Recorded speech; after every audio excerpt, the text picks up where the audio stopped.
इंतजार खत्म हुआ। सालों का इंतजार, हजारों खबरें और लाखों उम्मीदें, टाटा सियरा वापस आ रही है। और भाई लोग, इस बार ऐसे स्टाइल में आ रही है ना जिसकी किसी ने कल्पना भी नहीं की थी। आज इस वीडियो में अपन पर्दा उठाने वाला है सियरा के उस रात से जिसका सबको बेसब्री से इंतजार था। पहली बार स्पाई तस्वीरों से वो सब कुछ सामने आया है जो टाटा अब तक छुपा रही थी। वो तीन स्क्रीन वाला डैशबोर्ड, वो एकदम मक्खन जैसी सीटें और वो भविष्य की झलक देने वाला डिजाइन। क्या यह कार क्रेटा, सेल्टोस और ग्रैंड विटारा की छुट्टी कर देगी? और सबसे बड़ा सवाल, क्या यह अगले महीने लॉन्च हो रही है? पेट्रोल, डीजल या इलेक्ट्रिक, कौन सा मॉडल आपके लिए एकदम सही होगा? बने रहिए मेरे साथ क्योंकि आज सियरा की पूरी कहानी आपके सामने होगी, एकदम बिंदास स्टाइल में। सबसे पहले बात करते हैं उस चीज की जिसने मार्केट में आग लगा दी है, इसका इंटीरियर। जो तस्वीरें लीक हुई हैं वे भले ही थोड़ी धुंधली हैं, लेकिन उनमें जो दिख रहा है वो भारतीय कार बाजार के लिए बिल्कुल नई चीज है। कार के डैशबोर्ड पर एक नहीं, दो नहीं, बल्कि पूरी तीन स्क्रीन लगी हुई है। ये कुछ ऐसा है जो हमने अब तक सिर्फ मर्सिडीज जैसी बहुत महंगी और रिसेंटली लॉन्च महिंद्रा की इलेक्ट्रिक कार में ही देखा है। आने वाली XUV 700 में भी आपको यही चीज दिखेगी। खैर, टाटा ने इस टेक्नोलॉजी को एक ऐसी कार में लाकर खड़ा कर दिया है जो करोड़ों की नहीं बल्कि लाखों की होगी। चलो एक एक करके इन तीनों स्क्रीन को समझते हैं। सबसे पहली स्क्रीन है ड्राइवर के ठीक सामने,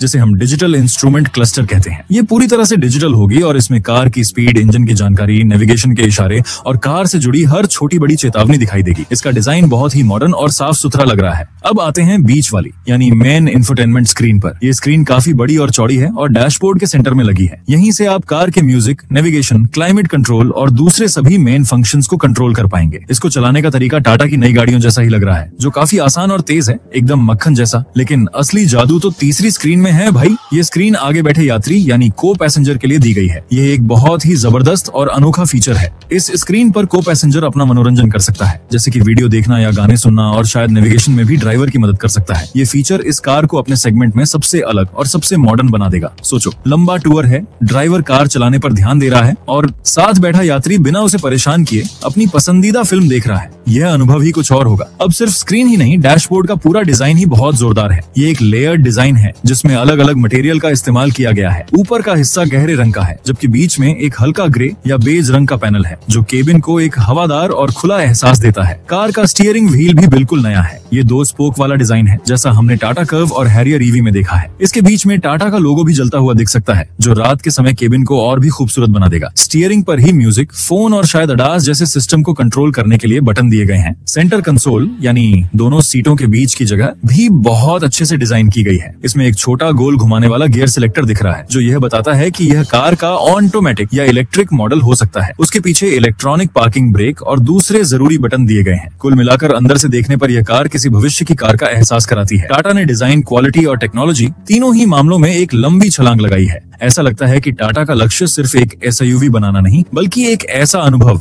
देना है जो लोगों को सालों तक याद रहे। चलिए अब केबिन से बाहर आते हैं और कार के बाहरी लुक पर एक नजर डालते हैं। हालांकि कार पूरी तरह से कैमोफ्लेज यानी एक खास तरह के स्टिकर से ढकी हुई है, फिर भी इसका आकार और डिजाइन काफी हद तक समझ में आ रहा है। इसका डिजाइन बहुत हद तक वैसा ही है जैसा टाटा ने ऑटो एक्सपो 2025 में दिखाया था। ये एक बड़ी और ऊंची SUV है जिसका रोड पर रौब बहुत दमदार होने वाला है। सामने की तरफ इसमें टाटा की नई गाड़ियों वाली पहचान साफ दिखती है। एक पतली पूरी चौड़ाई में फैली हुई LED लाइट की पट्टी होगी जो दिन में जलने वाली लाइट यानी DRL का काम करेगी। मेन हेडलैम्प बम्पर में नीचे की तरफ दिए गए हैं जो आजकल का ट्रेंड है। ये डिजाइन कार को एक बहुत ही मॉडर्न और कड़क लुक देता है। साइड से देखने पर इसका आकार काफी बड़ा लगता है। ये कार लगभग 4.4 मीटर लंबी हो सकती है, जो इसे हुंडई क्रेटा से थोड़ी बड़ी और ग्रैंड विटारा के करीब रखती है। इसके टायर भी बड़े आकार के हैं और उनका डिजाइन भी काफी स्टाइलिश है। लेकिन सबसे बड़ा सवाल जिसका जवाब हर कोई जानना चाहता है, क्या इसमें पुरानी सियरा वाला वो यादगार यानी खास डिजाइन और बड़ी सी घुमावदार कांच की खिड़की होगी? ये एक ऐसा सवाल है जिसे टाटा ने बड़ी ही चालाकी से इस कैमोफ्लेज के पीछे छिपा रखा है। तस्वीरों में पीछे का हिस्सा पूरी तरह से ढका हुआ है, जिससे यह अंदाजा लगाना मुश्किल है। कुछ लोगों का मानना है कि टाटा उस क्लासिक डिजाइन को एक मॉडर्न रूप में वापस लाएगी, जो इस कार की सबसे बड़ी पहचान बन सकता है। अगर ऐसा होता है तो यह कार सड़कों पर किसी और ही दुनिया की लगेगी और लोगों को अपनी ओर खींचेगी।